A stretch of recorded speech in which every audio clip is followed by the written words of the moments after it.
এ বাবা, মা তুমি ওকে এটা কি করতে দিয়েছো? ওকে ডিম ছাড়াতে দিয়েছি।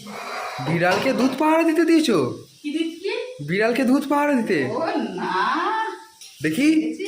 2 4 6 কি করলি এটা? গুনে নিলাম, কি ভরসা? ছাড়তে আরে মুখে করে দেবো খেতে। হ্যাঁ, ভরসা নেই। তো বল কি হয়েছে? মুখে করে দেবে তো দেবে, এক পিস খেয়ে নেবে, তা কি হয়েছে? তখন আমার পাত দিয়ে কম পড়বে, কেন তোর পাত দিয়ে কম পড়বে? কারণ সবসময় স্যাক্রিফাইসটা তো আমায় করতে হয়। ও তুই স্যাক্রিফাইস করিস নাকি? হ্যাঁ, ও সবসময় তো এটাই হয়, বাড়ির বড়কেই তো অলওয়েজ স্যাক্রিফাইস করতে আচ্ছা, হয়। তুই